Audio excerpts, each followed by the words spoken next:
일단 이제 그 어제 말씀을 드린 것처럼 아무래도 윤석열 대통령에 대한 구속 취소가 결정되고 난 뒤에 여권 잠룡들, 특히나 이제 그 한동훈 대표의 어떤 입장이라고 할까, 그게 좀 뭐 애매해질 수도 있을 거다. 근데 이제 평론가님께서 얘기해 주시기를 지금 뭐 이제 뭐 마라톤 시작하려고 했다가 다시 뭐 정리하는 수준이니까 뭐 큰 상관이 없다. 이렇게 이제 좀 정리가 또 됐는데, 네. 근데 오늘 보니까 국민의힘 내부에서 그리고 또 외부에서도 한동훈 대표에 대해서 좀 비판적인 목소리가 벌써부터 나오는 것 같습니다. 그렇죠. 네, 한동훈 전 대표가 만약에 이번에 마라톤 주자로서 그 대선에 레이스를 치르려면 네네. 그야말로 건너야 될 강이 두 개가 있습니다. 두 개의 하나가 강. 하나의 강이 이 당은 맨날 강과 바다를 건너야 돼요.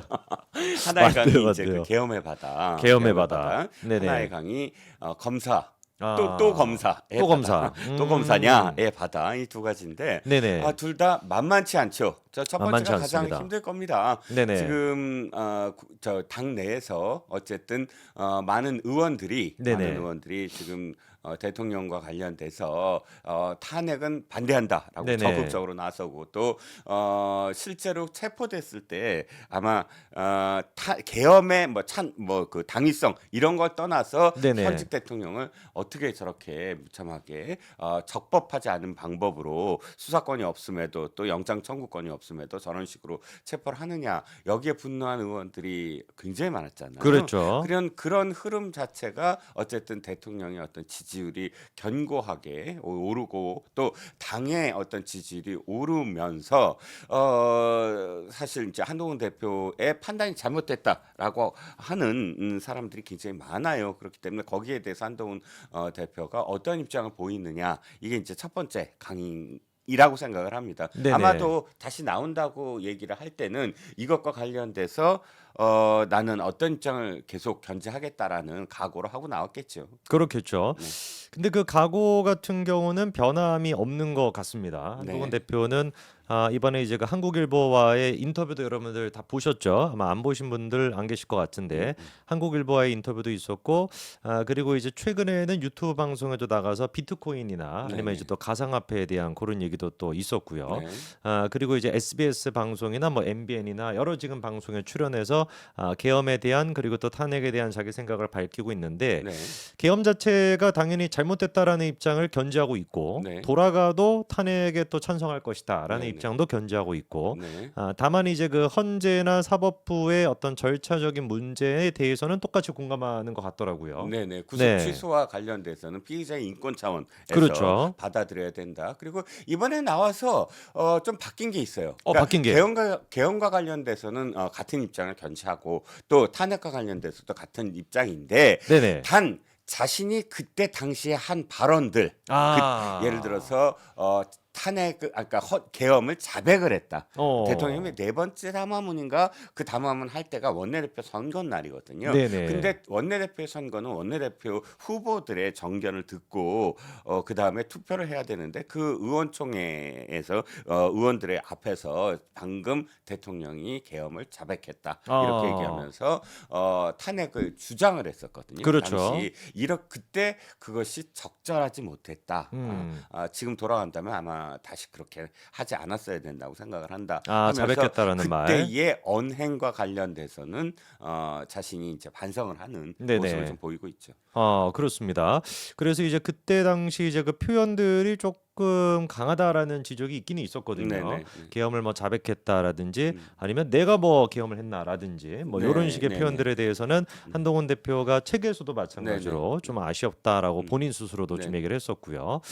그러다 보니까 여전히 이제 그 뭐 사법부나 헌재의 문제점에 대해서는 똑같이 비판하고 있는데 평론가님 보시기에는 정치적인 어떤 입장이라고 할까 입지라고 할까 그런 차원에서 앞으로 대권 후보로서 한동훈 대표는 좀 어떤 방향이나 어떤 좀 스탠스로 나가는 게 좋다고 보십니까?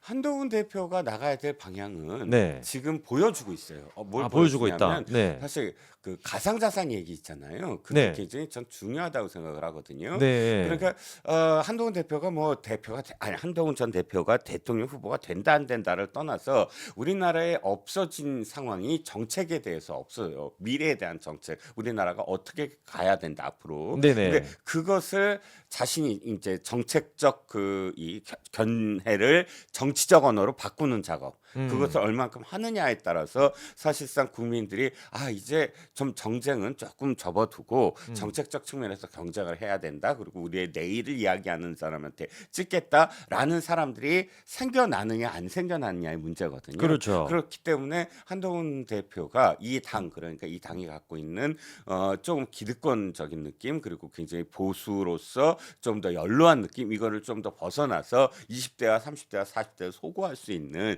그런 언어와 그런 정책적 비전을 보여줄 수 있느냐. 물론 이번에 이게 전제가 되는 건 이거잖아요. 대통령이 만약에 네. 인용이 됐을 때, 그러니까 그렇죠. 파면이 됐을 때, 그러면 60일밖에 시간이 없는데 그 60일 동안 또 60일에서 사실 앞에 경선이 가장 중요하잖아요. 그렇죠. 본선 경쟁력도 중요하지만 경선에서 이 탄핵과 계엄을 어떻게 입장을 표명하고 사람들에게 그걸 설득할 건가. 50대 50으로 알고 있습니다. 그러면 국민 50도 중요하지만 당원 50. 당원 여론이 중요하죠. 50을 어떻게 가져오느냐, 그것도 중요하죠. 그렇죠. 예, 예. 근데 그런 맥락에서 오늘 그 나온 기사 중에 또 그런 게 있더라고요. 윤석열 대통령이 이제 그 석방된 상태에서 이후에 이제 그 뭐 개인 유튜브 방송에도 출연할 가능성도 있고, 그리고 이제 뭐 집회도 나갈 가능성이 있고, 그리고 나아가 궁극적으로 이제 경선이 들어간다라고 한다면 만약에 그때 예. 이제 구체적으로 이제 그 입장 표명이나 이런 걸 할 가능성이 높다. 음. 그러면 그게 한동훈 대표 입장에서는 굉장히 좀 불리하게 작용하지 않겠냐라고 하는 지적이 있거든요. 네. 맞습니다. 그건 이제 대통령이 네. 탄핵에 인용이 돼서 파면되더라도 예전에는 그러니까 박근혜 전 대통령 같은 경우는 뭐 이 저기가 있잖아요. 그 다음부터 계속 그 영화의 몸이었기 때문에 밖으로 나올 수 없었는데 지금은 석방된 상태에서 재구속이 안 되잖아요. 한번 그렇죠. 석방되면 네. 같은 사안으로 다시 구속될 수가 없으니까. 네네. 그러면 형사 재판을 받게 되더라도 사실 그러니까 이 몸이 풀려난 상태에서 받게 되고 그렇죠. 무엇을 하든 거기에 대해서 제약을 받지 아니하는 건데 만약에 보석이 됐다 그러면 사실 제약을 받죠. 공간도 제약을 받고 네네. 만나는 사람도 제약을 받지만 지금 구속 취소가 됐으니까 아마도 그렇다면 인용이 됐을 때 적극적으로 자신이 후계자를 지명을 할 거다. 거의. 그러니까요. 그래서 지명을 하게 되면 지금 이 모아진 지지세가 그대로 승계될 가능성이 크다. 그러면 전자가 되는 건 만약에 후계자를 거의 지목하는 셈이 되고 네네. 그를 적극적으로 지지를 한다고 한다면 한동훈 대표 입장에서는 상당히 힘들어지는 건 너무 당연한 것이고 근데 이제 그러니까요. 대척점이 완전히 서게 되겠죠. 그렇다면 그때부터는 음. 그랬을 때 제2의 유난 갈등이 이라는 제목이 나오겠죠. 제2의 유난 갈등. 그렇죠. 이제는 완전히 다른 성격의 유난 갈등이 될 텐데 그 유난 갈등 시리즈 2가 보수 진영에는 상당히 독이 될 거예요. 왜냐하면 그렇게 보였을 때 네네. 이게 경선 과정에서만 사실 도드라진 게 아니라 그렇게 해서 결정이 되는 과정에서 상처를 입고 그게 본선으로 가면 본선에서 이미지가 그대로 살아나잖아요. 그렇죠. 저 사람은 책봉된 사람이야.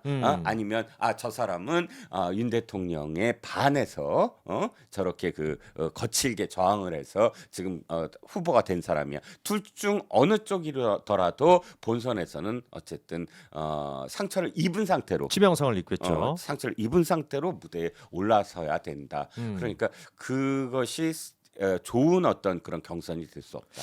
야, 그렇게 되면은 보수가 또다시 유난 갈등 버전 2로 분열이 될 수 있단 말씀이신데, 그러면 이재명 좋은 꼴만 되는 거 아니겠습니까? 그렇죠. 이재명이 나오게 되든 아니면 또 다른 네. 어떤 민주당 후보가 되든 간에 어부지리가 될 가능성이 크고 이제 8년 전의 상황으로 다시 되돌아가겠죠. 8년 전의 상황이 1대 4였잖아요. 1대 4였고 이 4가 어찌됐든 다 합쳤을 때 문재인보다 더 많았는데도 불구하고 패배한 상황이 됐는데 이번에 사실 이번은 조금 다릅니다. 네네. 왜냐하면 지난번에는 당이 다 쪼개졌잖아요. 국민의당도 있고 또 바른미래정당도 그랬죠. 있고 또 자유한국당 본유도 있고 하다 보니까 이게 당이 쪼개지면서 모두 다 나올 수밖에 없었는데 이번에는 당이 쪼개질 가능성이 없어 보입니다. 어. 왜냐하면 8년 전에는 이미 저 레이스가 시작되기 전에 당들이 있었어요. 네네. 근데 지금은